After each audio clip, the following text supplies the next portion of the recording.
안녕하세요. 반려동물 보유세를 매긴다는데 이와 관련해서 우등제, 열등제, 강아지와 아기 이런 생각이 갑자기 떠올랐습니다. 반려동물 보유세 또는 부담금 매긴다는 그 뉴스를 보고 나서 청년 시절에 미시경제학 수업 시간에 그 강의 내용과 더불어서 이제 이 주제들이 떠올랐다는 겁니다. 실질 소득 증가할 때 수요가 늘어나는 재화를 우등제, 감소하면 열등제라고 하지 않습니까? 그 수요 법칙은 다른 조건 일정할 때 가격 오르면 수요량이 줄고 가격 내리면 수요량이 늘어나는 현상을 설명을 하는 것인데, 가격이 아니라 소득이 증가하면 오히려 수요가 감소하는 재화도 있더라. 이걸 설명하는 게 바로 우등제, 열등제 안고인 것 같습니다. 그런데 그 수업 시간 강의 말미에 말이죠. 선진국은 소득이 높은 국가잖아요. 그래서 선진국일수록 출산율이 낮아진다는 이 사실을 전제로 해서 애 낳는 것, 즉 아기가 열등제라는 취지의 주장을 하시는 겁니다. 예? 이런 주장은 그 당시 태동하기 시작한 그런 경제학의 새로운 영역, 그래갖고 요즘 경제학 교과서 마지막 부분에 등장하는 그런 주제입니다. 범죄 경제학 이런 것도 일예 중에 하나죠. 그 당시에는 한국 사람들이 대부분 이런 내용 좀 모를 때인 것 같습니다. 그래서 첨단 이론을 소개한 것이라고 저는 이해를 합니다. 그분이 그 당시 예일대 수석 졸업했다 그러고 박사 받고 한국 온 지 얼마 안 된 시절이라서 한참 인기 있던 그런 시절이었습니다. 그래서 저는 그 주장을 듣는 순간에 저 말 틀림 소리다, 헛소리다, 이 소리가 딱 떠올랐습니다. 왜냐하면 우등제, 열등제 이런 거는 경제학의 대상인 재화, 즉 시장에서 경쟁적으로 사고 팔리는 그런 재화를 대상으로 하는 거 아닙니까? 예? 사람의 욕구를 충족시켜주는 것으로서 서비스가 아닌 것, 이게 이제 재화인데, 이게 경제학의 적용 범위인데 아기가 말이죠, 사고 팔리는 재화라고 할 수는 없는 거 아니겠습니까?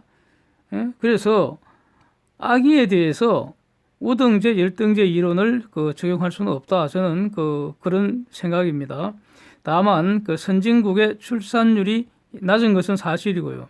한국도 경제가 발전하면은 저출산 현상이 문제될 수 있으니까 미리 대처해야 한다.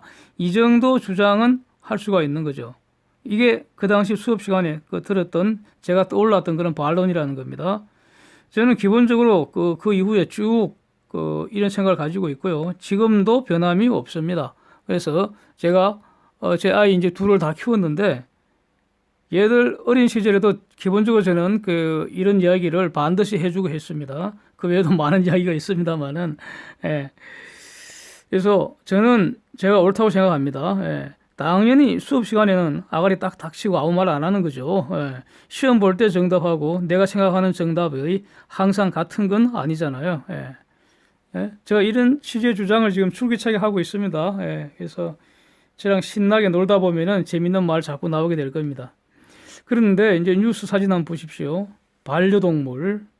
일단 개나 고양이 떠오르는데, 이거 지금 보유세 또는 부담금을 매긴다는 겁니다. 제가 청년 시절에는 산하 제한하고 막 그랬던 시절입니다. 제가 들은 바로는요, 예? 저는 그때나 지금이나 아주 건강하지만 신체검사 제대로 하면은 최우량 등급 나올 것 같습니다. 근데 저는 현역은 가지 않았거든요. 현역 면제받았고요. 여름 방학 때 3주간 출퇴근하면서 수박 화채 먹으면서 그렇게 3주 훈련만 받았습니다. 병영에서 자지도 않고요. 출퇴근했습니다. 예. 그래서 병영에서 자긴 잤나? 헷갈리나요? 예. 황제 훈련 받고 끝났습니다. 예. 그런 제도가 있었습니다. 예. 그래서 당연히 예비군 훈련도 직접 그런데 가서 제가 들은 기억은 없는데, 주위에 직장 동료들이 갔다 와서 그런 얘기를 하더라고요. 그래서 제가 들은 바로는 당시에는 예비군 훈련 가면 아줌마 강사와 연단에 올라가갖고 피임 강의라고 이제 열심히 하는데, 주제는 그런데 피임 강의라기보다는 야한 이야기가 더 많았다고 그러더라고요. 안건은 뭐냐 하면은 정관 절제술 받으면, 즉 피임 수술 받으면 빨리 집에 간다는 그거 선동하고 그런 시절이었습니다.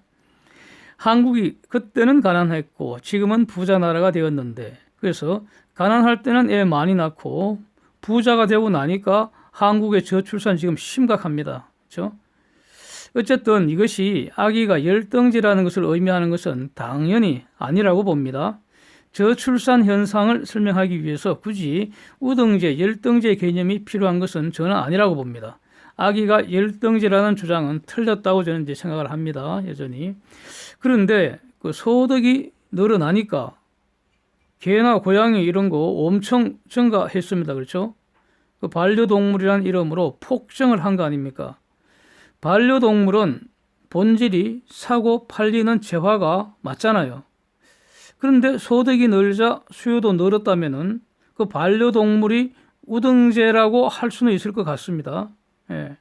근데 하여튼 저는 뭐 반려동물 키우는 거 아주 싫어하는 편입니다. 예?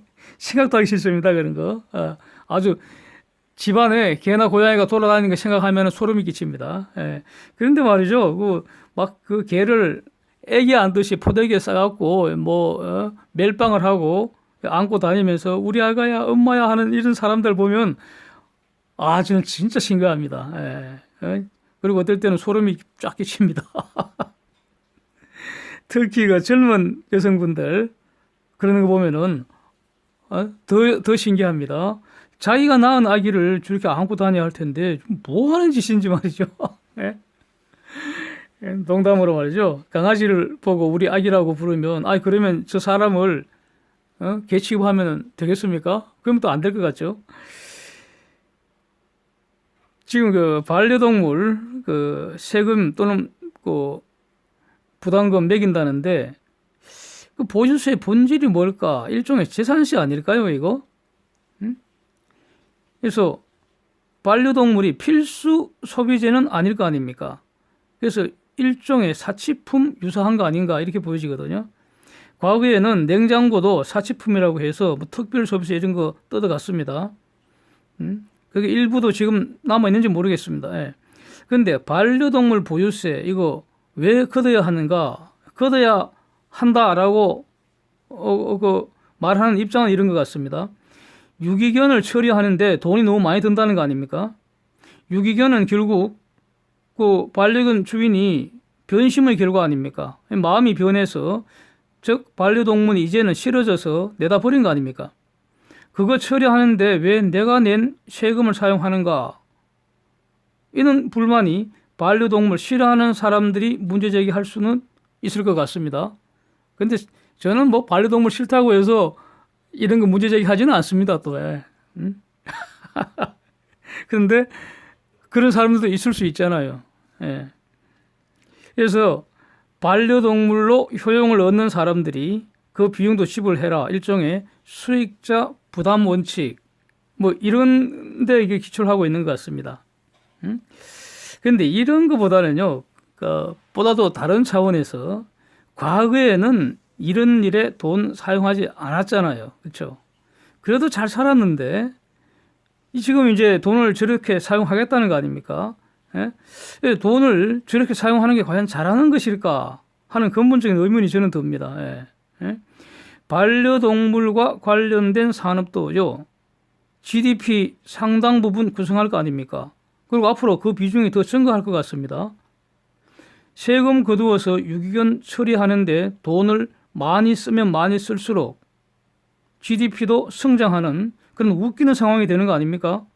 그래서 GDP 역설 이런 주제가 생각이 난다는 겁니다. 한국 GDP에는 과연 얼마나 많은 거품이 잔뜩 끼어 있을까? 이런 생각이 듭니다. 이상입니다. 함께해 주셔서 감사드립니다.